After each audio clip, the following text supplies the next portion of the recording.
Ce qu'il faut savoir, c'est que la technique des personnes qui ont investi, les personnes les plus riches utilisent justement le refinancement. Ils utilisent leur maison pour réutiliser de l'argent dedans pour après réinvestir. C'est leur méthode.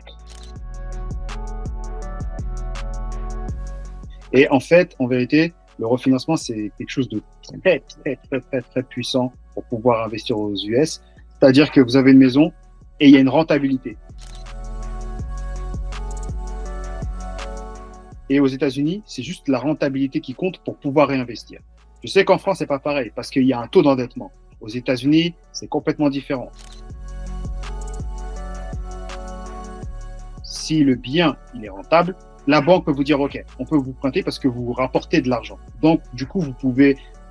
En gros, la banque est votre partenaire. Bienvenue tout le monde, bienvenue sur Débrouillard, le podcast où on continue de décortiquer l'entrepreneuriat sous toutes ses coutures. Ici, on parle de business, de stratégie, d'état d'esprit. Et surtout, on vous donne des clés actionnables pour scaler vos projets. Aujourd'hui, on s'attaque à un sujet qui intrigue, qui fascine, qui fait aussi peur. On va parler d'investissement immobilier aux États-Unis.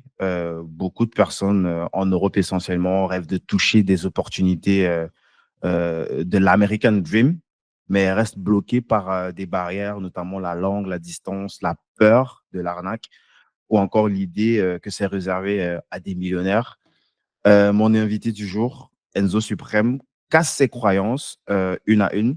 Son message est clair, tu n'as pas besoin de vivre aux États-Unis pour investir aux US et tu peux viser du 12%, voire plus de rentabilité, même si tu n'es qu'un salarié en Europe, en France notamment, où il accompagne la majorité de ses clients. Donc, il est également auteur du bouquin Premier pas en Amérique, créer votre empire immobilier aux États-Unis depuis la France. Et il s'est fait connaître, en tout cas moi je l'ai découvert sur les réseaux, notamment sur Instagram, où il montre qu'on peut bâtir justement un patrimoine outre-Atlantique avec méthode et discipline, bien sûr, en se faisant accompagner pour éviter les erreurs que la plupart des personnes vont faire en déléguant complètement cette prestation sans même savoir les tenants et les aboutissants.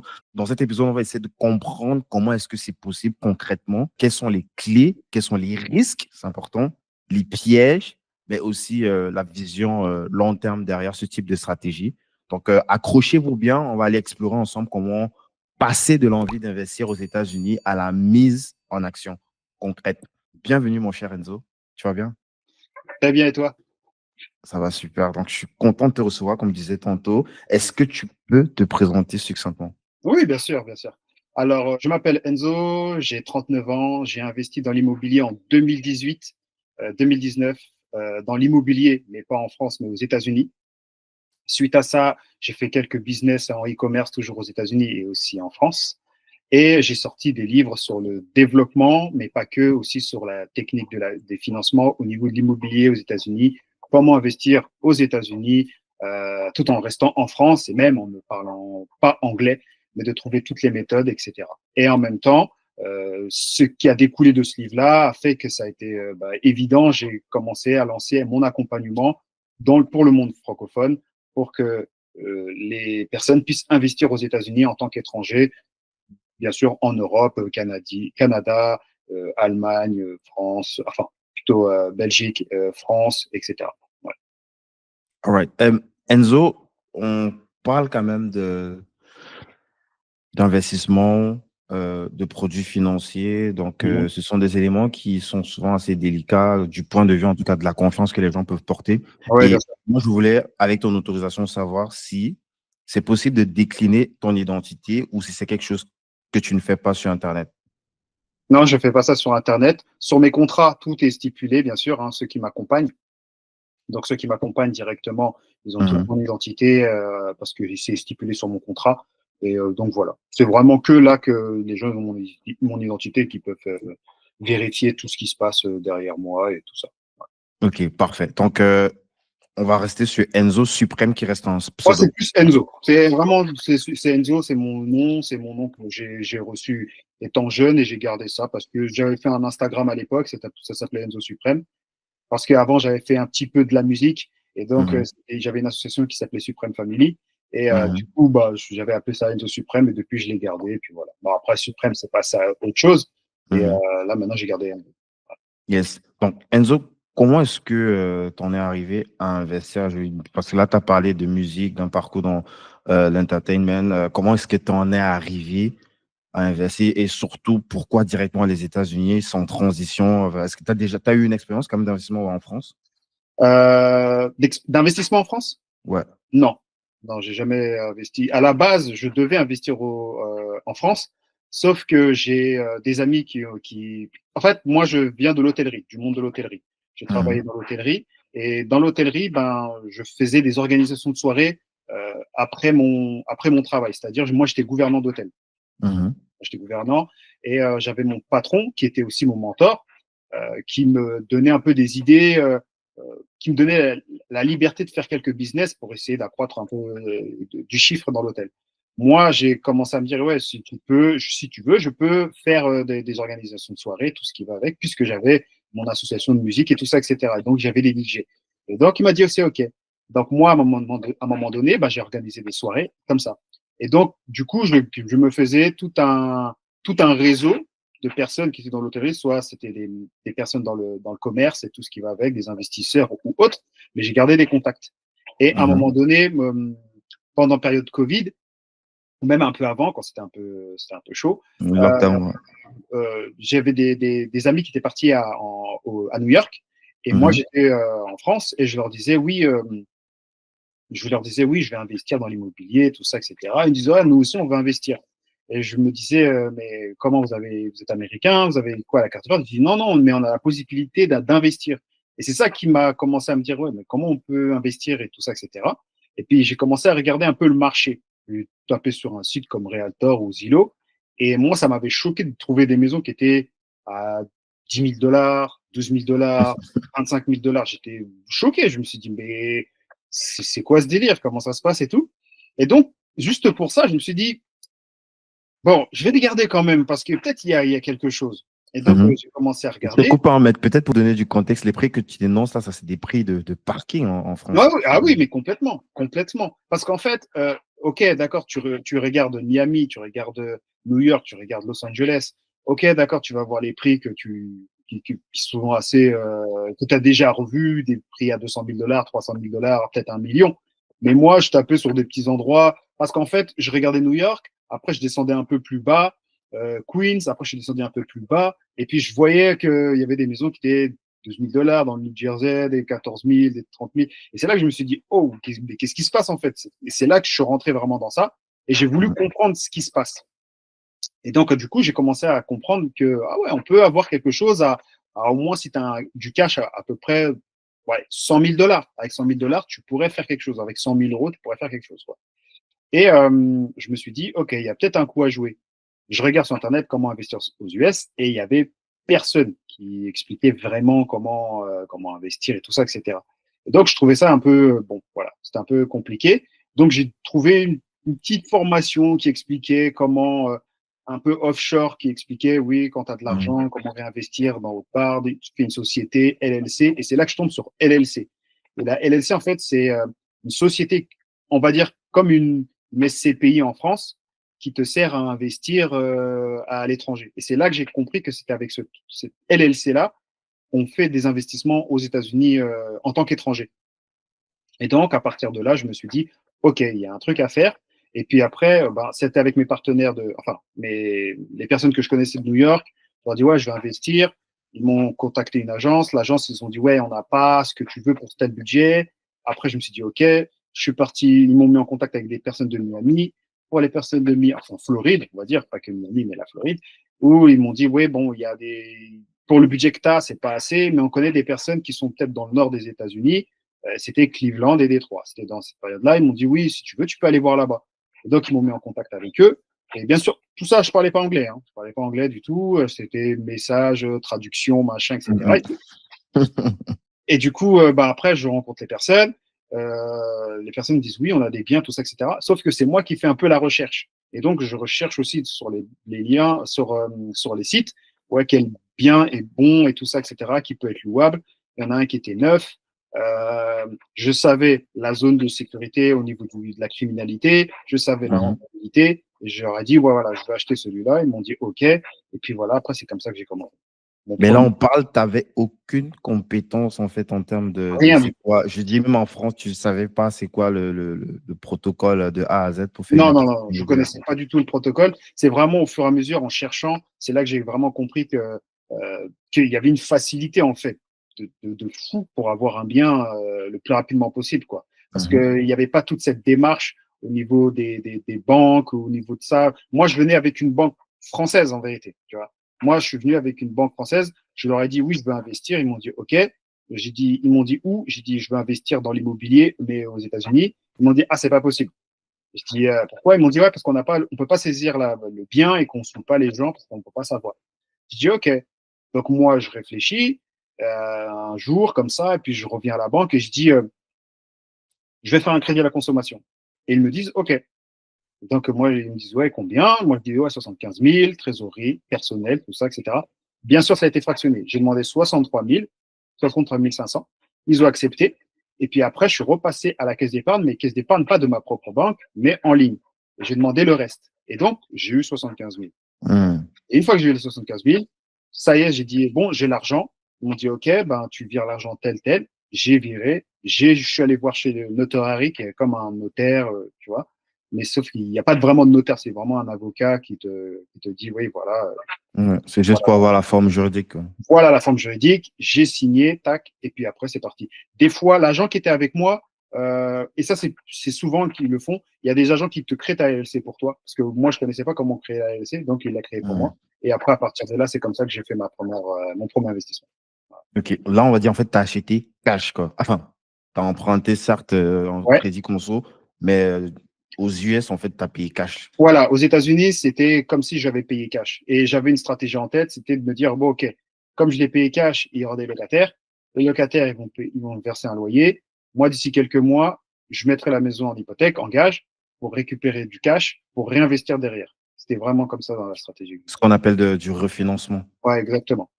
Ok. Exactement. Est-ce que tu peux un peu rapidement, pour ceux qui ne sont pas familiers au contexte, expliquer c'est quoi le refinancement et pourquoi est-ce que c'est si puissant? Pourquoi est-ce que tu n'as pas peur justement d'aller prendre autant d'argent qui, pour la plupart, serait de l'argent immobilisé pour rien? Ouais, bah en fait, ce qu'il faut savoir, c'est que la technique des personnes qui ont investi, les personnes les plus riches utilisent justement le refinancement. Ils utilisent leur maison pour réutiliser de l'argent dedans pour après réinvestir. C'est leur méthode.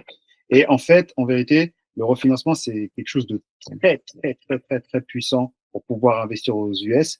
C'est-à-dire que vous avez une maison et il y a une rentabilité. Et aux États-Unis, c'est juste la rentabilité qui compte pour pouvoir réinvestir.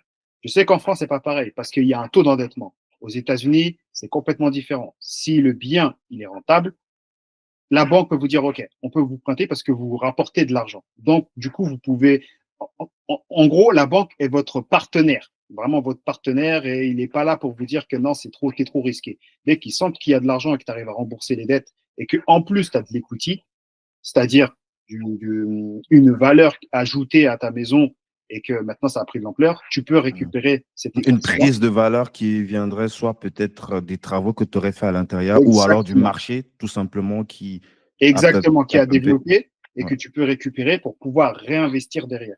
Et donc ça, à partir de là, la banque, elle peut te suivre pour faire un refinancement et pour investir après. Ok. Donc, ça veut dire que sur cette opération, dans ta stratégie, tu savais déjà comme porte de sortie que tu avais les Oui, loyers des locataires, mais également la possibilité de refinancer, de récupérer une bonne exactement. partie du cash, quoi. Exactement, exactement. Exactement. Je Ouais. savais que c'était ça. Vraiment, quand j'ai fait ce mouvement-là, c'était pour me dire déjà ça. Tu vois. Mhm. C'était vraiment, je suis pas allé là-bas pour me dire, enfin, j'ai pas fait cet investissement en me disant je fais ça et puis c'est tout. C'était je fais ça, mais je sais que je vais passer à l'autre niveau. C'est vraiment ça qu'il faut que je fasse. Il faut que je fasse cette opération-là pour que après ça puisse se développer le plus rapidement possible. Et comment, à ce stade-là, tu avais ce niveau de conscience? C'était quoi tes inspirations, en fait, pour justement, même si c'était à la première étape, de déjà envisager, OK, je vais en faire 2, 3, 4, 5, et puis c'est comme ça que je vais grossir. C'était quoi tes supports, les éléments avec lesquels tu as pu avoir ce niveau de conscience, en fait? En vérité, c'est parce que j'ai regardé plein de formations quand même. J'ai quand même parti sur des formations de personnes qui parlaient surtout de e-commerce qui disaient, ouais, voilà, si tu as de l'argent, comment le réinvestir et tout ce qui va avec et tout. Et c'est vraiment sur ces petites bases-là que je me suis dit, bon, OK, on peut faire ça. Et après, j'ai fait ma petite recherche. C'est refinance, qu'est-ce que c'est, tout ça, etc. De quelle manière on peut refinancer un bien aux États-Unis et tout ce qui va avec. Et c'est comme ça que j'ai fait ma petite recherche. J'avais plein de documents. J'ai commencé à regarder. Je me suis dit, OK, on peut faire quelque chose. Et c'est à partir de là que je me suis dit, OK, je vais me lancer. Voilà. Yes. J'en avais aussi parlé à mon agent immobilier. Et je lui dis, j'ai envie de faire un refinancement. Lui aussi m'a donné son expérience, son retour sur ça. Et donc, à partir de là, c'est là que j'étais plus en sécurité pour me dire, bon, OK, déjà, si j'investis déjà ça, j'aurai déjà un loyer qui tombe. Et ça, c'est déjà super. Mais si maintenant, juste ça, c'était bon pour moi. Mais je me suis dit, non, il faut que j'aille aussi au deuxième niveau. Ça serait bien de faire un refinancement, mettre en gage la maison pour après réinvestir derrière. All right. Donc là, tu as refinancé combien sur cette opération? Je n'ai refinancé une fois et j'ai acheté un deuxième bien. Bien sûr, moi, je prends des maisons multifamilies. Donc, une famille en bas, une famille en haut, diverses loyers. Et donc, avec cette première maison, j'ai refinancé. Après, j'ai eu un deuxième. Voilà. OK. Donc, il n'y avait pas un objectif d'aller rapidement rembourser ce que tu avais pris en France. Et comment est-ce que tu remboursais justement les traites françaises? Je remboursais le crédit simple puisque les mensualités à peu près de $800, 800 euros. Et moi, je touchais $1 500 sur le premier loyer, donc ça le couvrait clairement, quoi. Puis à cette période-là, je travaillais encore dans l'hôtellerie, donc ouais. OK, ouais, super, très belle opération. Et du point de vue fiscal, est-ce que c'était quelque chose qui te stressait? Comment est-ce que tu as géré ça? Non, et ça, c'est un truc très français, de se dire, ouais, mais au niveau fiscal, comment ça va se passer? Moi, au niveau fiscal, j'étais pas vraiment dans cette optique-là de me dire, ouais, mais au niveau fiscal, qu'est-ce qui va se passer? J'étais plus dans une situation où je me disais, si je fais pas ce mouvement, j'aurai pas plus d'argent que maintenant. Et c'était vraiment cette perception-là que j'avais de me dire, ouais, je veux gagner plus. Et pas de me dire, ouais, qu'est-ce qui va se passer après? C'était vraiment ça. Après, au fur et à mesure, j'ai commencé à comprendre, ouais, comment ça se passe fiscalement. Mais vraiment, de base, j'étais vraiment dans cette opération. Non, il faut que ça rentre et il faut que ça fasse de l'argent. C'était vraiment cette optique-là, en fait. Vraiment. Tu penses que ça va traverser une ligne grise où tu avais suffisamment de marge pour corriger oui, bien ce sûr. que tu aurais dû faire? Oui, bien sûr. Mais en fait, ce qu'il faut comprendre, c'est que la période Covid était une situation super compliquée. Moi, je savais pas, dans l'hôtellerie, vraiment, je me disais, ouais, si ça se trouve, je vais pas retrouver mon boulot ou quoi que ce soit. Donc vraiment, c'était vraiment un coup de poker. C'était, ouais, coup pour le coup, je le fais et on voit comment ça se passe. Vraiment, vraiment. Et je me disais, ouais, si tout se dégringole, je vais retravailler, je vais bosser, c'est tout. C'est vraiment ça. Je pensais vraiment comme ça. Ouais. Vraiment. Donc, yes, tu me rappelles, tu as dit que tu as refinancé combien dessus? J'ai dû ressortir, c'est 75%, j'ai dû prendre 45 000, un truc comme ça. 45 000. Après, j'avais un peu d'apport de côté. J'avais une assurance vie que je gardais depuis très longtemps. J'ai récupéré un peu dedans. Et après, c'était de l'accumulation de loyer. Après, bon, j'ai fait ça. Et là, quand tu retires les 45 000, comment est-ce que tu te sens à ce moment-là? Je veux dire, est-ce que tu t'es en mode ah ouais, ça fonctionne vraiment ce truc-là? Ouais, non, c'était génial. Dès que j'ai ressenti, je me suis dit waouh. Déjà, le truc, c'est que je me suis dit, c'est aussi facile que ça. Enfin, le truc, c'était vraiment, il y avait pas. Les 75 000 là, j'ai déjà retiré 45 000, mais je suis toujours propriétaire du bien. Exactement. On paye les loyers et tout. Exactement. C'était vraiment un truc comme ça. Et je trouvais ça incroyable, tu vois. C'était vraiment incroyable. Et après, c'est reparti. Puis voilà. Yes. Donc là, tu es parti sur une nouvelle opération, toujours le même modèle multifamilial. Même modèle multifamily avec un loyer à 1500, $1,600, 1500, ouais, 1500. Yes. Toujours complètement délégué sans arriver toi-même sur place. Ouais, exactement. Toujours délégué. Maintenant, j'avais pris un peu de bouteille, je comprenais un peu comment ça se passe. Maintenant, ce qu'il faut, c'est que au niveau des locataires et tout ce qui va avec, il faut avoir une agence de gestion, il faut avoir une agence de confiance parce que c'est là où les gens tombent dans le piège à Cleveland, c'est les agences. Et donc, voilà, moi, j'ai travaillé avec une agence qui était assez cool, qui était vraiment très intéressante. Et du coup, voilà, c'est avec eux que j'ai délégué et puis qu'ils m'ont trouvé des locataires. Aujourd'hui, tu continues toujours des opérations, même si on va rentrer dans le détail de ce que tu fais avec. Non, là, pour l'instant, non, je ne fais plus d'opérations. J'ai envie de faire une grosse opération, mais surtout dans la capitale comme Washington ou Baltimore. Mais là, pour l'instant, non, j'en ai pas. Ok. Et J'étais plus dans l'accompagnement des gens, mais plus en interne. Des personnes qui voulaient revendre leurs biens, tout ça, etc. Et vraiment, j'étais dans cette situation-là. J'étais plus de concentré sur ça. ok, genre du partenariat avec des courtiers immobiliers, quoi, pour. Non, Enfin, plus comment est-ce des, que tu es rémunéré du coup? non, plus des investisseurs français Mhm. qui voulaient essayer de pouvoir sortir de cette situation par rapport à Cleveland ou d'autres endroits, et que moi, j'utilisais mon réseau. Et du coup, bah, je me faisais payer aussi sur ça, sur cet accompagnement-là pour les faire sortir justement de cette Ah, situation. ok. Des personnes qui auraient fait des mauvais investissements et Voilà, qui essaieraient exactement. peut-être de flipper à la propriété ou du moins de trouver une façon de corriger en fait Voilà, mais sans l'opération. passer par une agence lambda, mais vraiment par la force du réseau. Et moi, j'avais gardé mon réseau, donc voilà, c'est parti comme ça. Ok, alright. Donc, super intéressant. Donc, est-ce que tu peux nous dire en fait qu'est-ce que tu fais aujourd'hui alors? Là, Et aujourd'hui, avant ça, pardon, avant ça, ouais, pour revenir en fait sur ce truc de 12%, plus de 12%, est-ce ouais. que c'est un mythe ou c'est vraiment une réalité? Puisque là, en comparaison avec. C'est pas un mythe, hein, c'est vraiment pas un mythe. On peut faire du 12%, on peut même faire plus, même du 20% même, c'est possible. Hein, en rentabilité locative, c'est vraiment vrai. Même en achat-revente, on peut dépasser. Bah, déjà, on peut dépasser facilement les 20%, mais des fois, on peut attendre 50, 70% même. C'est incroyable les États-Unis. Et c'est vraiment, je sais que ça, c'est très dur dans le monde francophone de faire comprendre ça parce que on a tellement été bien catégorisé dans la tête, bien matraqué pour dire que Formaté, voilà, tout ce qui est business, c'est très difficile. C'est très difficile et il faut toujours faire des montages, etc., etc. Or qu'aux États-Unis, c'est un pays pro-business et donc du coup, plus tu fais, plus tu développes et plus on te donne. Tu vois. Plus on te donne Mhm. la possibilité de pousser au plus haut. Et donc du coup, bah voilà, t'es parti comme ça. Yes. Donc, tu as quand même eu le réflexe au moment où c'est vrai que c'était en mode rouleau Ouais, compresseur dès que tu es rentré là-dedans aux US. ouais. Mais est-ce qu'il y a eu un moment où tu n'as pas mis pause pour dire, attends, déjà, qu'est-ce qui se passe en France et pourquoi est-ce que je devrais me précipiter pour aller là-bas et au lieu de peut-être profiter de là où je suis déjà, où les banques me suivent déjà?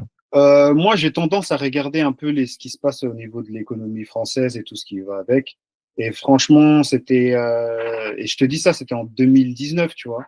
Et il y avait déjà cette vision de me dire que ouais, l'Europe, ça va devenir compliqué. Moi, j'avais cette prédiction de me dire que la France allait devenir une ville touristique plus comme la Grèce qui est maintenant comme ça. Je me disais dans l'avenir, ça va plus être comme ça. Et je me disais que ça serait bien de protéger son argent. Et la meilleure manière de le protéger, c'est de faire ça dans un pays étranger. Et je trouvais que les États-Unis, c'était la meilleure chose pour le faire. Et donc, vraiment, c'était ça ma perception dans l'investissement, vraiment sur le long terme. Je me disais vraiment, ouais, qu'est-ce qui se passe dans le long terme? Et je me disais que les États-Unis allaient toujours rester dans une pole position très importante et que la France allait descendre au fur et à mesure parce que je regarde un peu ce qui se passe au niveau de l'économie et tout ce qui va. Ouais, il n'y a pas forcément, en tout cas pas tout de suite, une ambition d'immigrer à l'extérieur. C'était Non, juste, OK, le peu de ressources que j'ai, comment est-ce que je peux être certain que demain je l'aurai toujours et puis ouais, moi je le stocke plutôt c'était à plus ça, l'extérieur. c'était plus ouais, essayer de protéger son argent et de le faire développer. Et c'était pas vraiment une histoire d'expatriation ou autre. Non, c'était vraiment pas ça. OK, non, c'est clair. Euh, donc toi, si le comparatif que tu viens de faire entre justement ces deux zones géographiques. Toi, qu'est-ce que tu constates? Tu vas me parler tout à l'heure de comment est-ce que tu accompagnes les gens, mais Ouais, qu'est-ce que toi tu constates en fait aujourd'hui sur euh, les personnes qui résident, on va parler de la France, hein, vu que c'est là où tu ouais, opères bien sûr, bien sûr, essentiellement. bien sûr. Qu'est-ce qui bloque en fait la majorité des Français justement à, à, à- à profiter justement de cette opportunité, quoi? Ouais, bah, c'est simple, hein. Ça, c'est des retours de mes clients, enfin, des personnes que je contacte souvent pour qu'ils puissent investir et tout ça. C'est toujours la même chose, c'est que la banque les bloque. La banque les bloque. Pourtant, ils ont fait des investissements, mais ils sont à risque. Pour eux, aux yeux de la banque, ils disent oui, mais vous êtes risqué, on peut vous prêter, mais voilà, vous avez des biens, mais une fois vous avez du cash, après vous en avez plus trop, mais parce que vous faites des réinvestissements, etc. Vous réinvestissez Et nous, c'est trop risqué et on ne veut pas. Donc, à un moment donné, ben, les personnes qui sont en France touchent un plafond de verre, ils le sentent, ils savent qu'ils peuvent plus aller plus haut. Ils savent aussi qu'après, en plus de ça, il y a toutes les charges qui commencent à arriver, et que ça commence à se développer, que c'est encore de plus en plus dur. Donc, ils sont en train de se dire, ouais, en vérité, je deviens comme un salarié en vérité. C'est juste que j'ai quitté le salariat, je suis devenu moi mon propre business, mais en vérité, j'ai toujours un patron derrière en vérité. Et c'est l'État, c'est les banques. Je dois montrer patte blanche à chaque fois. Or que pourtant, je ramène des chiffres.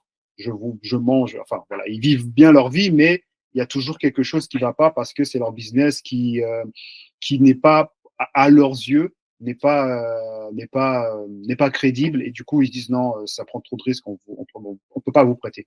Donc, du coup, moi, c'est toujours ce type de personnes-là. Mhm. Et donc, moi, ben, c'est à partir de là que moi, c'est là que je donne ma solution de pouvoir investir aux États-Unis et de les accompagner pour faire soit de l'achat-revente ou du locatif et de se développer à l'international.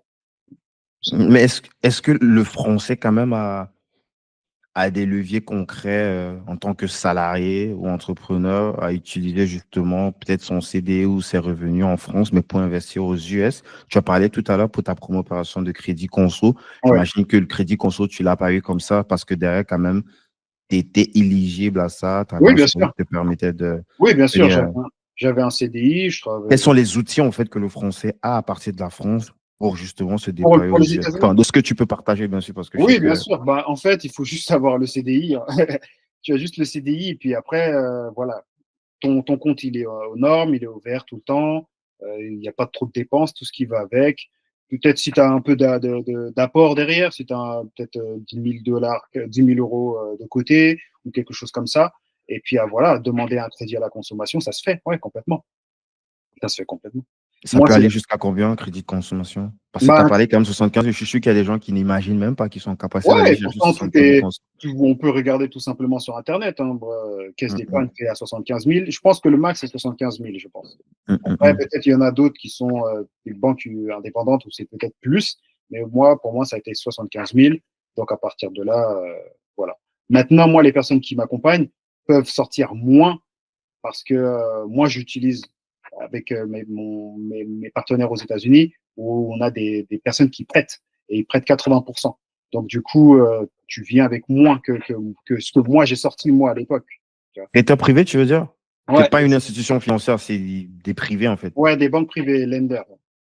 Ok, ok. On pourra rentrer dans le détail tout à Ouais, l'heure. bien sûr. Euh, euh, Est-ce que, en fait, pour un profil, vraiment de très bons profils en Mhm. France, qui ont de très bons revenus, qui vont faire, je sais pas, du 5 000, 6 000 net, dans quelle mesure est-ce que ça pourrait être intéressant pour eux, puisque ils peuvent se faire financer en France sur des opérations ultra conséquente, quoi. D'accord. Mais sauf que l'argent, il est dédié que pour acheter la propriété, donc il ne peut pas faire ce qu'il veut avec du cash. Qu'est-ce que D'accord. ces profils-là pourraient faire? Est-ce que, puisque là, de ce que tu expliques, moi, je ne connais pas très bien la France, de ce que tu expliques, les crédits conso sont plutôt plafonnés. Est-ce que c'est Ouais. des opérations que tu peux superposer? Est-ce que c'est des trucs que tu peux faire avec plusieurs banques différentes parce que tu as de très bons revenus ou...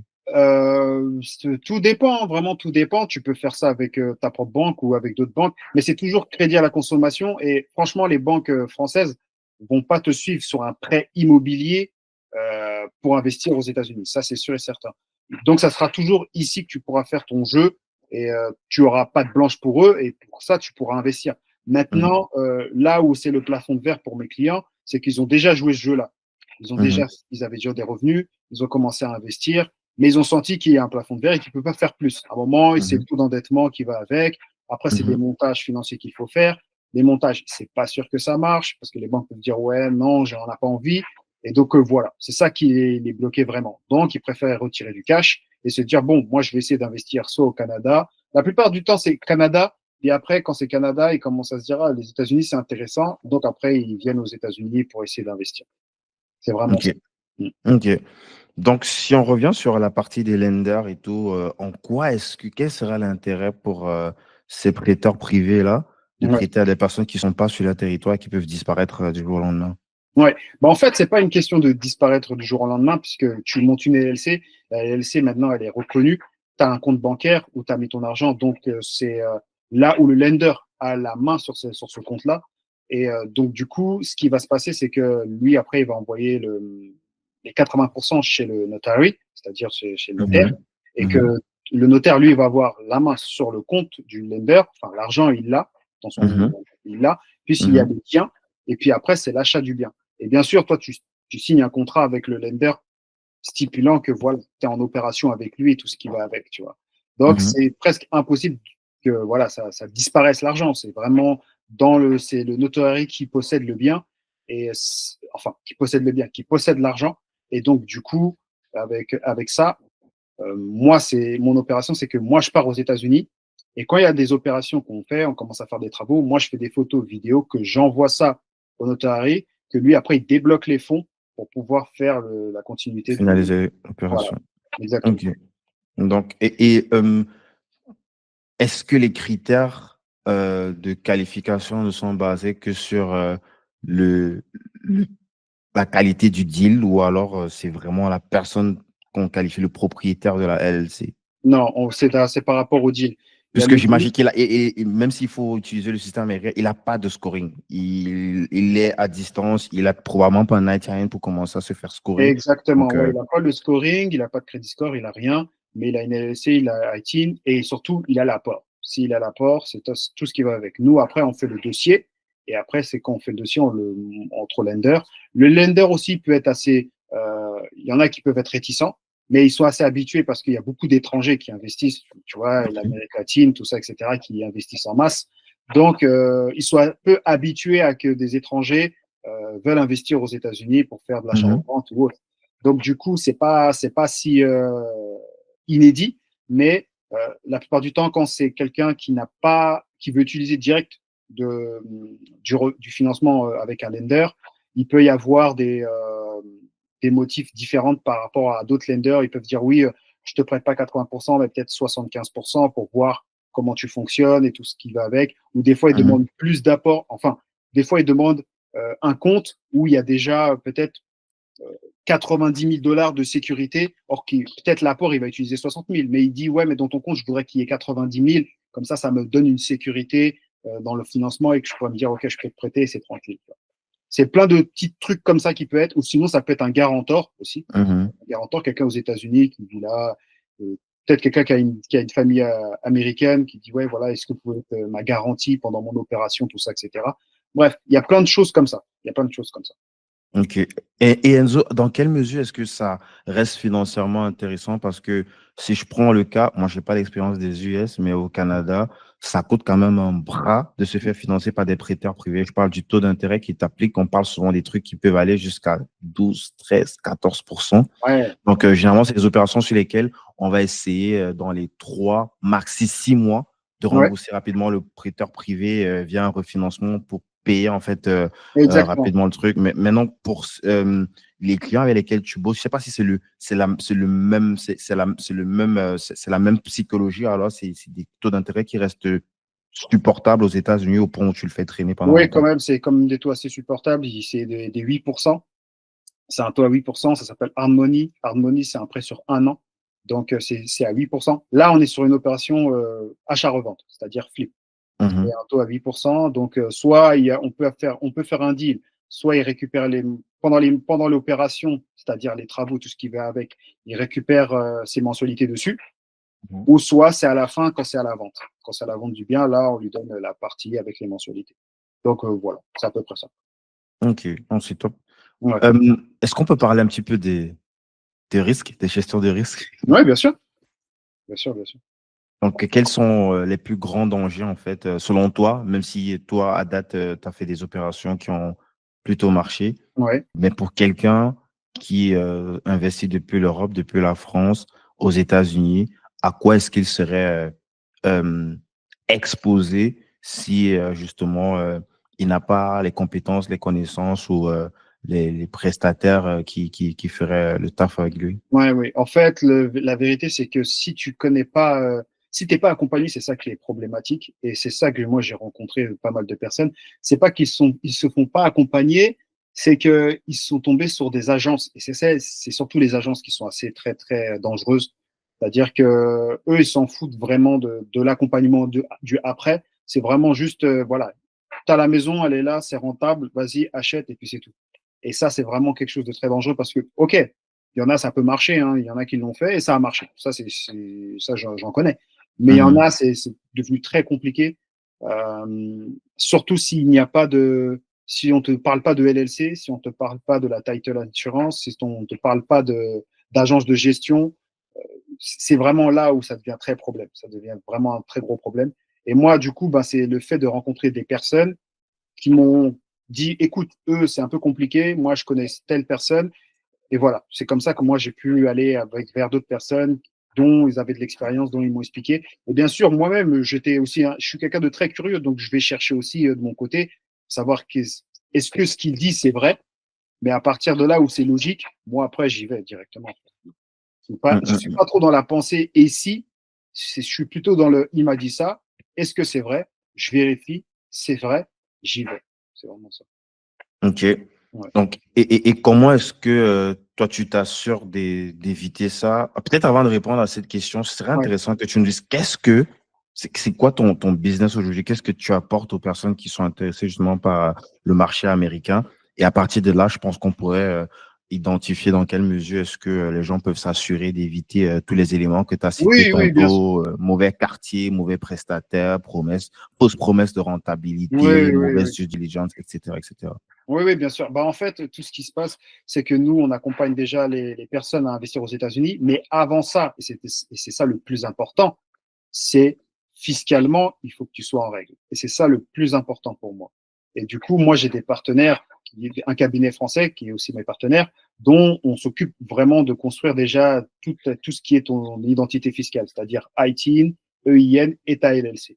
La Ah, LLC. fiscalement aux US, c'est ça que Oui, tu veux dire. pour que ce OK. soit construit aux US. Donc, on fait la démarche ici en France et après, on l'envoie au gouvernement américain. Et après, on attend la réponse. Cette attente-là peut prendre au moins 1 ou 2 mois. Pourquoi ITIN? Puisque tu as dit que c'est pas en perso que les personnes investissent, non, lorsque En c'est un fait, le étranger aux US. ITIN, c'est surtout au niveau de ton argent que tu veux retirer. Tu vois? Parce que l'argent peut arriver sur l'unité de ta LLC. Ta LLC, elle a un EIN, c'est-à-dire son numéro à lui, Ouais, son son identité LLC. à elle, ouais. Mais la personne qui possède ce bien, qui est-ce? Et c'est le ITIN qui est intéressant pour dire que voilà, la personne qui possède s'appelle monsieur tel, il a cette identité ITIN américaine qui possède cette LLC-là. Donc, c'est vraiment important Mais d'avoir. est-ce qu'il est obligé de retirer en nom propre? Est-ce que ça peut pas se faire entre entreprises Si depuis c'est possible, mais il faudra toujours avoir le ITIN. En fait, si tu n'as pas de ITIN, même avec un lender, c'est ça qui fait qu'il peut te repérer. C'est pas la LLC, c'est pas le EIN. Ah, c'est pour soucier un gage de confiance quelque Ouais, part c'est pour comme une qu'il gage de s'est confiance. identifié, quoi. OK. Exactement. Et c'est pareil aussi pour le gouvernement aussi. C'est OK, vraiment ça. OK, C'est OK. genre ta personne américaine qui détient un bien aux États-Unis, mais via une LLC aussi, qui a Mhm. aussi une identité aussi, tout ça, etc. Donc, OK, le parfait. ITIN, c'est vraiment la chose la plus importante en tant que personne pour pouvoir Mhm. faire un investissement. Et ça prend du temps. Et donc, ça, Mhm. personne, peu de gens peuvent le savoir. Je sais qu'il y a des personnes qui ont acheté des biens sans avoir de ITIN. Et en vérité, bah, ils se sont fait en fou. Ouais, Voilà. t'as un exemple devant toi. Voilà. Je suis désolé pour toi.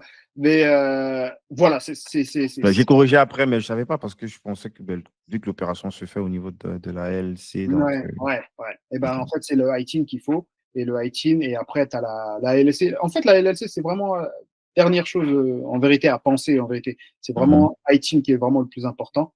Après, c'est le EIN qui va avec la LLC. Et après, la LLC. Et une fois que c'est bon, on a tout ça. Ok, donc première chose, la partie fiscale juridique Exactement. C'est avant vraiment de. le plus Ok. important. Et ça prend du temps. Et donc, du Mhm. coup, ça, on s'assure que ça soit clean. Et une fois Mhm. que ça c'est clean, là, ça y est, on rentre dans le business. Et dans le Mhm. business, après, on trouve des deals. Nous, notre équipe, c'est qu'on trouve des biens tous off-market, qui sont pas sur le site, sur des sites. Et donc, on a une équipe qui cherche qui ont une bande de données, qui appellent, qui font des appels d'offres à des partenaires, enfin, des propriétaires, pardon, Propriétaire, ouais. les propriétaires qui ont des. Parce qu'on peut savoir tout l'historique des gens. Donc, on peut savoir s'il a du mal à payer un crédit, s'il a du mal à payer l'électricité, etc., etc. Et du coup, nous, on fait des appels d'offres. Et une fois qu'il y a des appels d'offres, bah, soit ils acceptent, soit ils attendent un peu plus tard. Après, on Ah, rappelle. d'accord, vous identifiez en fait des signaux faibles de personnes qui, même s'ils n'ont pas manifesté l'intérêt de vendre la propriété, Ont des vu les difficultés. indicateurs qu'on a, ils ont des difficultés. Peut-être ce Voilà, serait un nouveau souffle de leur proposer de flipper le exactement. truc et de sortir. Exactement. Donc, on appelle directement pour savoir, oui, comment ça se passe. Et on fait une appel d'offres. Il y en a, ils disent non. 6 mois après, on reappelle. C'est plus compliqué. Ils disent, oui, bon, j'aimerais bien. OK, vous cédez votre titre de propriété pour combien? Nous, on a peut-être 30 000 euros cash, 40 000 euros. Ils acceptent. Et puis voilà, on a déjà un bien sur la poche. Et Ah, c'est après, très bien. C'est tes équipes ou t'as délégué ça ou c'est toi qui as structuré non, non, non, c'est avec mon partenaire. Ah, ok, ok. Ils sont partenaires. C'est une grosse équipe. Ils appellent, ils font ça tous les jours. Et C'est donc, du coup, puissant c'est ça. comme ça qu'on récupère et tout ça. Ça peut être des personnes comme ça peut être aussi, on peut savoir des personnes, voilà, on peut savoir qu'il y a eu un décès quelque part, une mère ou un père qui a perdu vie. Ses enfants ont récupéré la maison. On peut faire une appel d'offres en disant, voilà, on essaie de récupérer votre maison. Est-ce qu'on, voilà, et ils acceptent. Puis c'est pareil, on récupère aussi. Mm. Oh, Mais méga puissant. il y a aussi du terrain. Il y a aussi beaucoup du terrain, des petits indices. Par exemple, dans les maisons, ne pas tondre sa pelouse, ça peut être C'est un indicateur. Ouais. un indicateur. Donc, du coup, on voit qu'il y a une pelouse grande comme ça. On se dit, c'est à qui la maison? On fait le repérage. On appelle le propriétaire si on arrive à trouver son numéro. On dit, voilà, on veut racheter votre bien pour telle somme. Ils acceptent. Et puis voilà, c'est vraiment ça. Vraiment. Ok. Mais c'est vous en fait qui sourcez à chaque fois. C'est pas lui qui vient. Ou alors est-ce que le client peut lui-même identifier quelque chose et puis soumettre ça pour votre analyse avant de Ouais, de toute valider ce façon, que. ben non, de toute façon, c'est toujours nous, on fait la recherche. Après, Mhm. tu sais, on rencontre agents, d'autres investisseurs. Après, à partir de là, c'est eux qui nous parlent directement. Écoutez, moi, j'ai envie de vendre ça. Je suis en difficulté. Des fois, c'est des personnes qui font aussi des opérations aussi, comme nous. Mhm. C'est-à-dire des personnes qui font du flip et qui n'ont pas réussi à vendre leur bien parce qu'ils n'ont pas calculé le quartier. Ils se disaient que ouais, c'est un endroit qui est assez populaire, mais ils ne savaient pas que c'était plus pour du locatif que du flip. Ils ont vu Mhm. qu'ils n'arrivaient pas à le vendre, donc ils demandent à nous, ouais, voilà, j'aimerais bien vous le vendre, et nous, on le prend encore, encore au marché plus bas pour essayer de le récupérer, pour après le distribuer à un de nos clients. Voilà. Ok. Ah, super.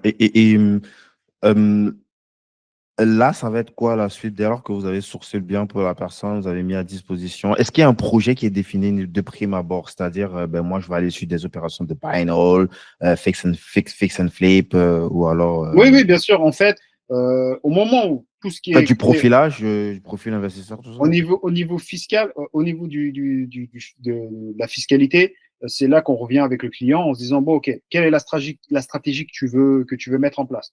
La plupart du temps, c'est du locatif, d'autres veulent faire du flip.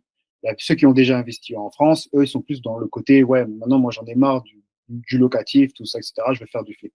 Donc, on part dans cette stratégie-là. Donc, c'est assez simple, hein. On trouve un bien qui a des difficultés, qui est pas trop cher. Déjà, nous, on se dit déjà en avance qu'on va vendre la maison. Elle va jamais Mhm. rester comme ça et parce qu'on regarde déjà le quartier, on regarde tout ce qu'il y a dans l'historique, on regarde 3 à 6 mois, de 3 à 6 mois, quelle maison a été vendue. On regarde si dans le quartier ça se vend beaucoup des maisons. Si ça se vend beaucoup, ça veut dire que c'est c'est un indicateur qui dit que bon, Peut-être ça sent le sapin, peut-être. ouais, ça sent le sapin, que les gens ils quittent. Mais s'il Mhm. y a des personnes, ça reste très longtemps. Il y a que deux, trois ventes, deux, trois, non, vas-y, deux ventes. On se dit bon, là, ça peut être intéressant de faire une opération là. Donc, on sait directement comment ça va se vendre. On sait aussi le loyer, ça peut être loué. Et donc, à partir de là, c'est là une fois qu'on a enlevé tous les points, les zones d'ombre sur le bien, Mhm. là, on commence à dire ok, on peut faire quelque chose d'intéressant. Et c'est là qu'on commence à le présenter au client. Ok, Et parfait. donc, on lui donne la stratégie après. Flip, tu vas gagner temps. En location, tu vas gagner temps. C'est comment tu sens la chose. Et dans tout le processus, physiquement, il n'a rien à faire. Tout ce qui est les trucs inspection, tout ça, enfin, vraiment, il n'a rien Nous, à faire c'est nous physiquement, qui quoi. on va s'occuper de tout ça. C'est nous, on s'occupe de tout ça. Nous, maintenant, dans l'offre qu'on fait, une fois qu'il a bloqué l'offre du bien, il m'accompagne aux États-Unis. Il vient avec moi. Et là, il Ah, va il me. doit quand même venir physiquement. Oui, bien Ok. sûr, il peut faire ça. Il y a deux options. Soit il fait à distance, c'est moi qui fais office de satellite, qui va aux États-Unis et qui lui montre voilà ça, voilà la maison comment elle est, voilà comment ça va se passer, etc. soit il prend l'offre premium où il vient avec nous et voilà, il est aux États-Unis avec nous, il voit la maison, Mhm. il reste 2 jours avec nous, il parle avec mon Mhm. partenaire, il y a moi, il y a la maison, il y a le quartier, tout ça, etc. Je fais comprendre comment ça va se passer. Ça se trouve, il peut, en même temps, si le deal se fait, bah, il signe aussi en même temps là. Et puis après, voilà. Mhm. Et après, il revient. Et après, c'est à moi, c'est moi et mon partenaire, on s'occupe pour la rénovation. Ok, non, c'est top, vraiment, vraiment intéressant. C'est quoi la suite en fait je pars du principe que l'opération elle a été menée de bout en bout. Mhm, Partons sur une opération de buy and hold. mhm. Euh, Tout ce qu'elle a à faire, c'est juste encaisser tout. Enfin, qu'est-ce qui se passe après lorsque Ouais. l'opération est complètement Alors, bouclée? c'est simple. Qu'est-ce qui se passe après? C'est qu'après, il a revendu. Il a récupéré son cash. Une fois qu'il a récupéré son cash, je sais pas, peut-être 70 000 $ sur une opération à Washington, il a récupéré 80, on va dire, oui, 70 000 $, il a récupéré. Il a 22 jours pour se dire, euh, je paye de la plus-value, c'est-à-dire un pot de plus-value qui est de 15 à 30%, on va dire 15%. Soit il paye ça. Ça, c'est la LLC qui paye ça au Ouais, ouais, gouvernement. Ok. exactement. La plus-value, soit il paye ça, soit il réinvestit derrière. S'il réinvestit, ça annule l'impôt directement. Donc, du coup, c'est avec ce réinvestissement qu'il fait un deuxième. Il fait un deuxième réinvestissement avec la plus-value qu'il a eu avec pour refaire un refinance. Et le lender, comme il a une historique, maintenant, tu as un crédit score. Et comme tu as un crédit score, là, maintenant, il te prête Pas plus. toi, non? C'est ta LLC qui est Oui, scorée. oui, tu as LLC. Oui, quand je dis toi, c'est la LLC en Hmm. fait. Maintenant, avec sa LLC, il peut réinvestir encore un peu plus. Le lender peut lui donner plus. C'est-à-dire qu'il lui a peut-être prêté 75 à ses débuts parce qu'il était un peu réticent. Maintenant qu'il sait qu'il a fait une opération et il était ouvert, il va lui dire, OK, maintenant je te prête 80, je te prête 90, même des fois à 100%. Il peut le faire. Parce qu'il a Mhm. une confiance maintenant au niveau de ton crédit score et de l'opération que tu as faite. Et c'est ça, en fait, le but que je donne aux Hmm. Français, c'est de dire, suivez-nous. OK, vous faire une première opération, mais si vous voulez faire une stratégie de richesse, suivez-nous sur 3 opérations. Suivez-nous. Travailler son historique et aller Exactement. chercher vraiment du gros Et argent aller avec des chercher grosses au opérations. fur et à mesure, vous prenez, OK, vous avez gagné 70, vous réinvestissez 70, on va vous prêter peut-être plus. On ne touche plus les maisons qui étaient à un prix assez bas. On essaie d'augmenter au niveau, on essaie de trouver des maisons où il y a moins de compétition et on recommence ainsi de suite et ainsi de suite. Et au bout de la troisième, voilà, on a un gros cash et au niveau de ce gros cash-là, c'est là où c'est intéressant d'acheter en locatif parce que ça va déduire tout ce qui va avec au fil des ans et les mensualités, tout ce qui va avec. Ça, c'est intéressant. Ça, Voilà. c'est intéressant. En C'est fait, il faut vraiment, voir moyen ouais, long voilà, terme. c'est vraiment, là, c'est effet boule de neige et ça fait un effet de, voilà, on va grossir la machine, ça va devenir beaucoup plus grosse et puis après, voilà, tu investis au fur et à mesure avec du cash encore plus gros, etc., etc. Vraiment, Mhm. l'objectif, c'est d'investir aux États-Unis, c'est pas de commencer avec, enfin, poser la première pierre, c'est très bien. Ouais. Et en vérité, il De se faut, créer une vraie identité. voilà, il faut créer tout un système derrière et les États-Unis est très bonne pour ça, tu vois. C'est vraiment très bon. C'est ce qui est différent de la France, qui va être très compliqué. Plus tu fais des investissements, et c'est pas forcément la banque qui va dire, OK, ben, tu as réussi à faire un bon investissement, je vais te prêter plus ou je vais te donner plus. À un moment donné, il y a un plafond de verre et c'est là que ça devient compliqué. Aux États-Unis, il n'y a pas ça. Ça continue, ainsi de suite, etc. Ok. Et il Et y a quand tu... plusieurs prêts différents, hein. Là, je Mhm. t'en parle de 2 ou 3, mais il y en a Ouais. tellement, tellement de prêts. Parce que là, avec un historique, tu peux même, en dehors des lenders classiques privés, Mm. bah, tu peux aussi peut-être commencer à faire affaire avec des banques traditionnelles qui Oui, voient bien que tu sûr. as une certaine existence. Oui, bien sûr, bien sûr. Bien sûr, on peut facilement aller passer sur ce type de sujet-là avec un prêt DSCR sur 30, 15 ans, etc. Oui, bien sûr. Ok. Mais pourquoi personne, ça c'est la question que je pose souvent à mon partenaire, parce Ouais. que comme je t'ai dit en off, nous on est plus de l'infinite banking concept avec des assurances vie, on montre aux gens comment ils sont en capacité de devenir eux-mêmes leur propre banquier. Je pense pas qu'on soit des super génies, je pense pas non plus qu'on soit trop cons, mais Mhm. quand même je pense qu'il y a beaucoup plus intelligents que nous, je pense qu'il y a beaucoup plus intelligents que toi. Oui, Comment ça se fait que ben, ce truc, les gens ne soient pas au courant? Pourquoi est-ce qu'il y a, pourquoi est-ce que des gugus comme nous, en fait, tu vois? c'est la même question que je pourrais dire à un Français. Il sait comment investir, pourquoi ils ne le font pas? Pourquoi tous les Français ne le font pas? Tu vois ce que je veux dire? C'est la même chose. C'est pareil aussi. Ben, en fait, c'est juste l'information. C'est l'information, c'est la mentalité, c'est le risque, c'est tout ça qui va avec. C'est tout ça qui est dans la tête des personnes. et qui fait que bah, tu peux leur donner le savoir, leur dire, ouais, écoute, tu fais ça, tu auras ça, tu continues, tu fais ça et tu fais ça. Mais c'est le mindset, c'est la mentalité, c'est le risque. Est-ce que tu es prêt à te lancer? C'est vraiment ça le truc le plus dur, en fait, et surtout dans le monde francophone, hein, parce que on est de moins en moins. Il y a un peu le culte de la. Il y a le culte de la critique, elle est vraiment très, très, très féroce, très énorme. Franco-française. Ouais. Ouais, elle est. Et c'est pas genre ça descend, ça monte au fur et à mesure, tu vois, au fur et à mesure. Voilà, c'est ça, il faut combattre ça, c'est très compliqué, c'est vraiment très compliqué. En France aussi, hein, tu peux dire à quelqu'un, oui, tu sais que tu peux investir, tu fais du locatif, tout ça, etc. et tout. Par exemple, moi, je dirais à quelqu'un, ouais, biche chez tes parents et achète une maison, mais non locatif. Mais il y en a plein qui vont dire, non, non, non, je vais acheter ma résidence principale. Tu vois ce que je veux dire? Et pourtant, je lui dis, c'est logique, hein. Je lui dis, non, mais reste là et puis tu fais ton investissement et tout ça, etc. et tout. Vends ta voiture, ça ne te sert à rien, ça te servira d'apport. C'est pas grave si tu fais 3 mois en trottinette ou etc. Tu vois, fais le sacrifice. Il préfère rouler avec son patrimoine. Oui, voilà, fais ton sacrifice, fais ça. Tu vois, et ça, ce que je te dis, toi, tu te dis, ouais, c'est vrai, il faut le faire. Mais ils vont pas le faire, tu vois. Et ben, imagine ça aussi aux États-Unis. Tu peux leur dire, ouais, on a cette méthode, Lender, mais il y en a, ils vont dire, ouais, mais. Ouais, c'est tellement impressionnant parce que si tu regardes en termes d'endettement, autant tu as des opportunités pour lever beaucoup d'argent, mais autant tu as la population qui est la plus endettée de la planète. J'avais vu Ouais. une stat là, je sais pas, où on disait que chaque citoyen était au moins avait au moins un truc de moins 60 000 sur tous ses comptes partagés. Ouais, je Ouais. dis, comment c'est possible? Parce qu'en fait, ils vivent la Au-dessus différence. des moyens. Oui, c'est ça, en fait. Ils vivent son style de vie. C'est style de vie, c'est ça. Tu peux rencontrer quelqu'un je sais pas, dont il vit simplement assez normal, tu vois, mais il a au moins 3 voitures. Il possède 3 voitures et donc, du coup, ben, au lieu d'être en mode je vais faire des économies ou je vais essayer de vendre, ils vont plutôt faire un deuxième boulot ou même un troisième boulot derrière, tu vois.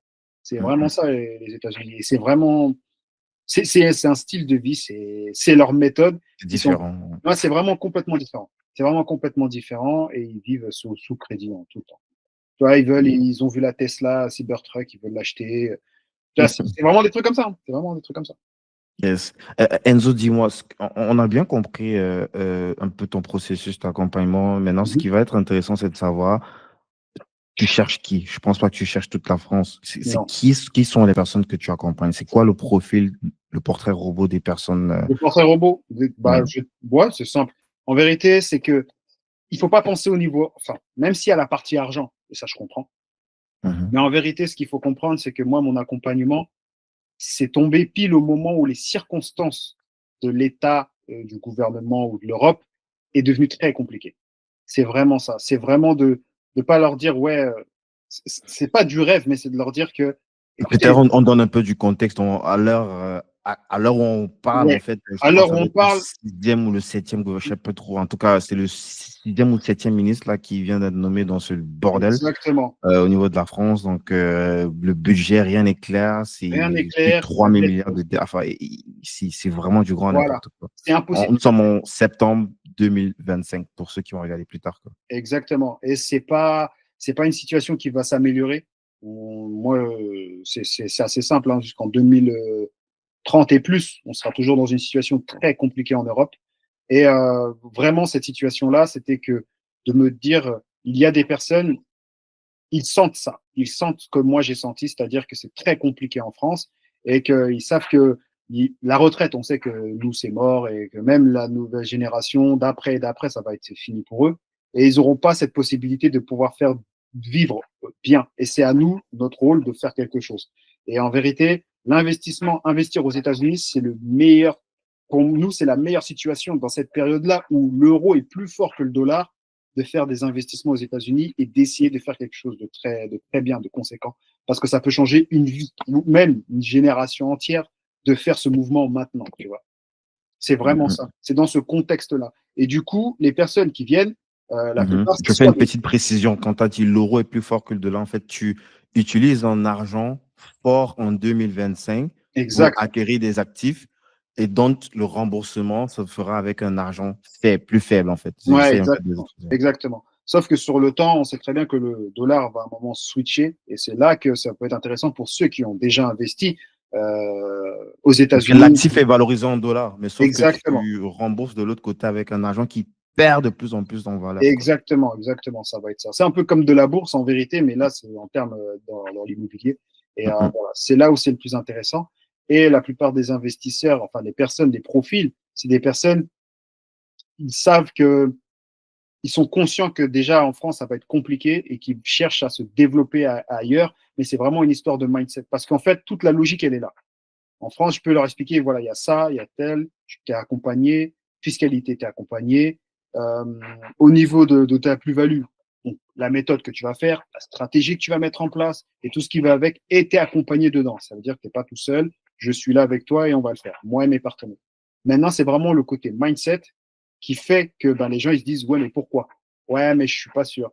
Ouais, mais c'est chaud. Ouais, mais non, non, non. Donc, c'est vraiment ce côté-là que je dois défendre parce que aussi, ça, cet investissement-là, enfin, faire ce mouvement-là, c'est pionnier, tu vois. C'est assez pionnier où pas tout le monde c'est pas tout le monde qui fait ça avec des lenders qui peuvent prêter à des étrangers français ou autres Mhm. pour pouvoir faire. Et ça, c'est mon combat pour moi de mener ça et de faire aussi en sorte de faire comprendre aux Français que les États-Unis, c'est vraiment propice pour nous en tant que Français d'investir là-bas, sachant que voilà, l'euro plus fort que le dollar, etc. Yes. C'est vraiment ça. Donc, ça va être des profils, comme tu as dit, qui sont conscients. On parle des gens vraiment Qui sont qui se... conscients de la situation et Ouais. qui veulent se lancer aux États-Unis. Ok, il y a du rêve, ça c'est sûr, les États-Unis, ça fait rêver, mais doivent être conscients de la situation, qu'ils sont en danger vraiment ici et que les États-Unis, c'est qu'ils le veuillent ou pas, hein, c'est président ou pas, Trump, qu'il l'aime ou pas, mais c'est un endroit qui fait du bien pour votre argent et qu'à un moment, il faut s'en rendre compte et se dire, oui, voilà, je vais investir là-bas. Si ce que tu dis me parle, moi, comment est-ce que je fais pour bosser avec toi? Ah, faut juste faire un petit appel. Dans cet appel-là, on a un rendez-vous, on va discuter un peu. Je veux surtout savoir ta personne, comment tu te sens, qu'est-ce qui s'est passé pour toi dans ta vie, comment tu es dans les niveaux des investissements et tout ce qui va avec. Je te parle du projet, je te dis voilà comment j'accompagne les personnes. Tu seras accompagné de A à Z. Mon partenaire sera là-bas aussi. Voilà ce qui va se passer fiscalement parlant. On va commencer par la fiscalité. Tu auras un rendez-vous avec un cabinet sur Paris. À Paris, on va se rencontrer, on va monter ton dossier, on va l'envoyer au gouvernement américain. Une fois que le gouvernement américain qui a validé va renvoyer le dossier, une fois qu'on a tous les papiers, tout ce qui va avec, là, je vais aller faire la recherche du bien. Une fois que j'ai fait la recherche du bien, tu as le bien, je te le montre, je te dis voilà ce qui va se passer si on le fait en achat-revente, la rentabilité, et voilà ce que tu vas gagner si c'est en locatif. Il me dit OK, il bloque la maison. Une fois qu'il a bloqué, on va aux États-Unis là-bas. On va directement aux États-Unis, on regarde la maison, on voit comment ça se passe, il voit mes partenaires. On dit que l'opération va se faire entre 3 à 6 mois. Nous, on dit plutôt 3-4 mois pour qu'il soit sur le marché. On fait l'opération et puis après, c'est parti. Là, tu as parlé de venir sur Paris. Si moi, je réside, par exemple, au Canada, si je prends le cas, par exemple, Ouais. des gens qui sont dans mon réseau, qui sont beaucoup Mhm. au niveau du Canada, quelques Ouais. personnes en Allemagne aussi, est-ce Ouais. qu'il faut obligatoirement venir sur Paris? Euh, Bon, le cabinet fiscal? ouais, ouais. En fait, non. On peut faire soit une visio. On fait une visio pour expliquer la situation. Et là, par contre, on est obligé, et c'est ça, c'est obligatoire, qu'il puisse envoyer son passeport jusqu'au bureau. Et donc, ça serait par FedEx. L'original, Ouais, l'original. ouais, original, oui, Mhm. l'original. Et que ça soit par FedEx, voilà, comme ça, c'est très sécurisé, Mhm. qu'il l'envoie, qu'il le reçoive et il puisse mettre toutes les informations et il C'est pour le envoie KYC. ouais, voilà, exactement. Et il le renvoie directement le jour même. Et après, Ok, voilà, il n'y a pas de sécurité. ok. Mm. Bah, j'ai une question aussi farfelue quand même. Dis-moi. Est-ce que quelqu'un qui est au bled peut le faire, qui est dans des pays du Sud, genre Amérique du Sud, en Afrique, tu vois? Bien sûr, bien sûr, bien sûr. Partout dans le monde, partout, partout. Ok. C'est une question de. Après, ça dépend de la convention qu'il y a, bien sûr, hein. Si c'est, je sais pas quel pays, si c'est la Corée du Nord avec les US, je sais Ah, pas c'est quoi la non, c'est vrai convention qu'il il y y a. aura certains pays qui pourraient avoir plus de difficultés à se déplacer directement aux Ouais, US. voilà, si c'est, Mais tel que tu expliqué, les opérations peuvent se faire complètement à distance. ouais, exactement. Tout peut se Mais faire à distance. il peut être propriétaire d'un asset dans un territoire, même s'il n'y a pas accès, quoi. Enfin, Oui, bien sûr, bien sûr, bien sûr. Il y a beaucoup de, par exemple, Nigériens et Camerounais qui sont toujours dans le pays d'origine, mais qui font des investissements aux États-Unis. Il y en a hum, beaucoup, j'ai hum. vu ça, beaucoup en Amérique latine et en Europe aussi. Hein, donc voilà. Mais aussi des Français, pas mal de Français aussi. Et OK. donc il y a une possibilité, c'est juste une histoire de convention. Comment Mhm. est la convention par rapport américaine par rapport au pays d'origine? Et puis voilà. OK. Là, tu as dit qu'il y aura une discussion avec toi. Ça veut dire qu'on va mettre en lien en description, c'est ça, pour prendre rendez-vous directement dans ton calendrier avec tes Oui, bien équipes, c'est sûr. ça? Bien sûr. Ouais, Parfait. Et aussi, pour ceux que ça intéresse, pourraient aussi aller directement sur Instagram. Je vais mettre le lien en description. Je sais qu'il y a une chaîne YouTube aussi que tu as oui, il y a lancée une il y a chaîne quelques YouTube. temps, Oui, bien sûr. pour ceux qui ont besoin d'avoir Enzo plus de Imo contexte. USA. Oui, bien sûr. Parfait. On va mettre tous les liens en description pour ceux que ça intéresse. Enzo, j'avais encore quelques questions sur toi, Oui, perso. bien sûr. Donc, tu as dit que personnellement, tu as arrêté d'investir aux US, c'est ça? Enfin, arrêté, pas arrêté, mais là, je me prépare pour investir sur Washington. Pour notre opération. OK. C'est un gros mouvement, en fait. OK. Il y a des choses que tu peux partager, c'est le projet. Tu veux savoir quoi? Bah, justement, ce projet, qu'est-ce que. Ah, d'accord, sur le Ouais. projet. En fait, j'ai envie de, Prendre plus de disons, risques? ouais, voilà, j'ai envie de prendre enfin, pas un gros risque, mais j'ai envie de faire un gros mouvement qui me rapporte assez gros. Et j'essaie de voir euh, les bons placements qu'il y a à Washington.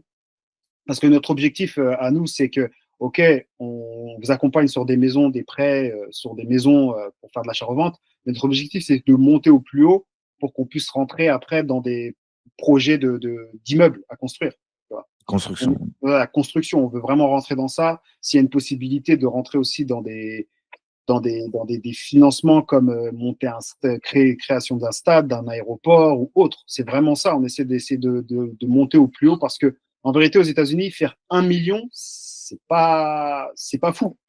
Ouais. C'est vraiment pas fou de faire 1 million. C'est ce que j'ai compris aux États-Unis. Mais c'est vraiment le plus important, c'est d'essayer d'atteindre les 10, les 20, les 30 millions. Et c'est là qu'on rentre dans de la construction. Dans de la construction, essayer de rentrer dans d'autres sphères. C'est ça le plus important. Hum. Dans des gros fonds OK. d'investissement. C'est vraiment ça. Et du coup, ceux qui nous ont accompagnés au début, bah, c'est que c'est eux qui puissent rentrer dans ce club d'investissement, tu vois, les accompagner et qu'on est entouré de personnes qui ont déjà les reins solides et qui peuvent monter au plus haut. C'est vraiment ça. OK. Donc, On va dire, en fait, tu es en train ton accompagnement te sert de filtre pour pouvoir structurer, oui, bien sûr. je vais être brut, hein, pour Oui, structurer ta secte d'investisseurs pour aller ouais, sur bien des. sûr. Je dirais club d'investisseurs, ouais. Oui, un vrai club d'investisseurs. Donc, c'est pour ça Yes. que c'est pas fait pour tout le monde en vérité. C'est pas fait pour tout le monde. C'est vraiment pour des personnes qui ont déjà investi aux US et qui veulent se lancer. Ça, c'est des personnes qui, voilà, plafond de verre, comme je disais, et qui se disent, ouais, moi, je vais investir. Et puis voilà, bien sûr. Mais bien sûr, c'est pas obligatoire. Hein. Il y en a, ils veulent faire juste de l'achat-revente et on se dit, OK, Mhm. c'est comme ça. Et il y en a qui disent, bon, c'est quoi le next move, tu vois, qu'est-ce qu'on fait? Et là, c'est à eux que j'offre ça, cette possibilité, et puis qu'on puisse monter au plus haut. Ouais. Yes. Pour boucler dessus, toi, comment est-ce que tu vois tout ça à titre perso, dans 5 ans, dans 10 ans, on va dire? Ah, simple. Moi, en vérité, c'est que je veux essayer de rapprocher le plus les États-Unis et la France. J'ai vraiment envie que les. En vérité, ce que je veux, moi, c'est que dans 1 ou 2 générations, il y a des personnes qui disent un petit jeune qui a fait son e-commerce ou son truc, qui a à peine 21 ans, qui dit ouais, j'ai fait mon petit argent, je vais investir aux États-Unis, comme s'il dirait ouais, je vais investir ici en France, tu vois.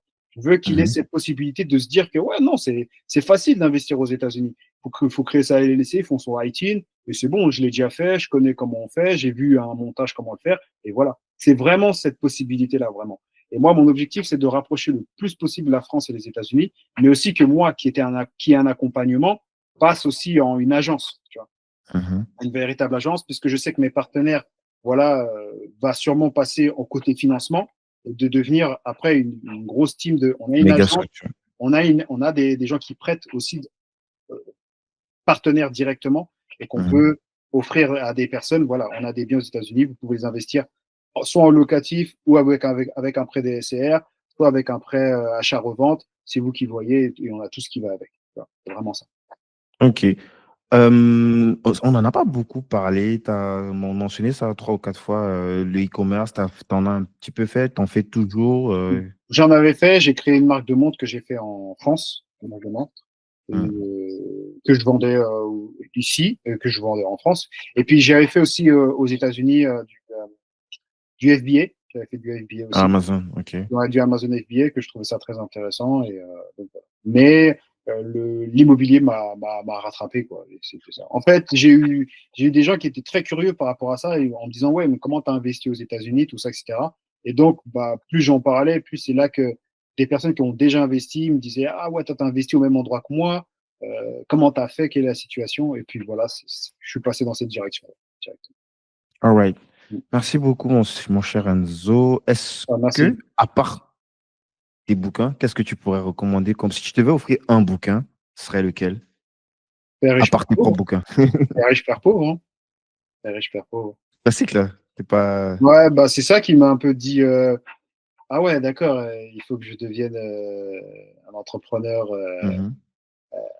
enfin, de quelle manière il fallait devenir entrepreneur, quoi. C'est vraiment Mm, ça. mm. Je voulais savoir, est-ce que tu aurais un dernier mot pour cette génération? Quelque chose d'impérissable, une bouteille à la mer? Oui, bien sûr. Ça va être, comme je l'ai dit, hein, n'ayez aucune limite dans ce que vous voulez faire. N'écoutez personne, c'est vous qui écrivez votre film. La vie, c'est comme un film et c'est vous qui choisissez. Soit c'est dramatique, soit c'est un beau générique de fin avec il y aura beaucoup d'enfants et il est riche. Et il est devenu riche. C'est vraiment vous qui avez ce bouquin en place. C'est vous. Vous avez ce film. Donc, faites votre script, mais c'est à vous de faire le job. Faites le job, n'ayez aucune limite. Les personnes qui vous écoutent, qui sont en train de vous mettre des bâtons dans les roues, ne les écoutez pas. Foncez, faites les choses comme il faut et ça va se faire. Et surtout, viandez-vous, hein, viandez-vous. Faites des erreurs, faites beaucoup d'erreurs, mais vite. Faites des erreurs vite et vous remontez en selle et vous continuez encore, ainsi de suite et ainsi de suite. On s'en fout de ce qui va se passer. Dans 100 ans, on n'est plus là. Donc, tout ce que les personnes disent, on s'en fout, en vérité. Voilà. All right. Enzo, on te contacte sur Instagram, c'est ça? Oui, sur Instagram, oui. Oui. Ok. On va aussi mettre tous les liens en description pour la prise de Exactement. rendez-vous. Je vais prendre ça chez toi tout à l'heure. Enzo, ce podcast s'appelle Débrouillard. Ouais. C'est quoi pour toi un débrouillard? Alors, un débrouillard, c'est quelqu'un qui il fait ce qu'il a à faire avec le peu qu'il a, mais à chaque fois, il ne s'arrête jamais. C'est-à-dire qu'à chaque fois, il accumule quelque chose et il commence à dire, OK, je vais développer ça, ainsi de suite, et ainsi de suite, et ainsi de suite. Et il s'arrête jamais. Il s'arrête jamais. Donc, il est vraiment avec les moyens du bord, il est capable de faire de grandes choses. Et ça, c'est aussi ce que j'ai fait parce que je me reconnais dans ça. Et donc, il doit continuer constamment. Et c'est vraiment un côté de mindset où il doit toujours apprendre. C'est-à-dire, c'est vraiment ça. Il est toujours en ouverture. Il est toujours en mode élévation. Toujours en mode élévation. C'est-à-dire, à chaque fois qu'il a un outil, il le récupère, il le fait avec, et ainsi de suite, et ainsi de suite, ainsi de suite. Mais il s'arrête jamais. Donc, un débrouillard, c'est quelqu'un qui rêve, mais qui rêve les yeux ouverts et il est prêt à aller sur tous ses objectifs. Voilà. C'est un débrouillard. All right. Donc, voilà, vous venez d'écouter un échange riche avec Enzo qui nous a montré que l'immobilier américain n'est pas réservé à une élite, mais à ceux qui osent se former, se structurer dans tous les sens, fiscalement, juridiquement, et surtout passer à l'action. Donc, retenez bien, ce n'est pas la distance qui bloque. Il l'a répondu tout à l'heure. Même des personnes qui sont au bled peuvent le faire. Euh, Tout se passe dans la tête, en fait. Dès lors que tu as l'intention et que tu creuses, que tu te tu es en capacité de pouvoir posséder aussi ce type d'actifs aux États-Unis. Donc, c'est souvent la peur, le manque de connaissances ou la croyance que ce n'est pas pour nous qui nous met dans une situation où on se dit que c'est dédié à une certaine catégorie de personnes, une certaine élite. Comme Enzo l'a répété pendant l'échange, tu n'as pas besoin de vivre aux US pour investir aux USA. Donc, si vous voulez en savoir plus, je vais mettre tous les liens en description pour la prise de rendez-vous avec Enzo, son Instagram également.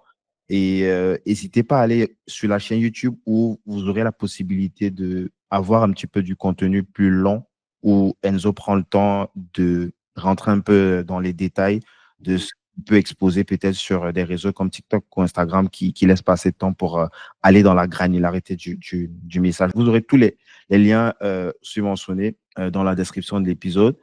Regardez aussi son bouquin, ça peut être intéressant. Parce que le bouquin, moi, je trouve que les gens, des fois, disent, OK, la formation, ça coûte X, ça coûte Y. Mais le bouquin, ça reste accessible à tout le monde. Le bouquin, le prix moyen des bouquins, c'est quoi? C'est 20 balles. Et là, Exact, tu as accès au cerveau de la personne, quoi. Donc, on va mettre exactement. également le lien Amazon du bouquin en description. De mon côté, si cet épisode vous a inspiré, partagez-le à un ami qui rêve d'investir, mais qui n'ose pas encore.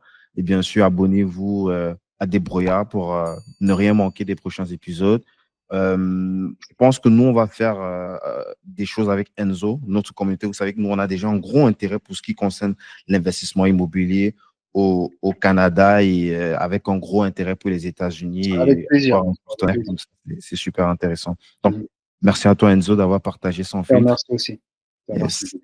À vous qui écoutez, rappelez-vous, les opportunités sont partout, mais elles ne profitent qu'à ceux qui osent bouger. À très vite. Dans les Exactement. voyages. Ciao. Ciao, ciao.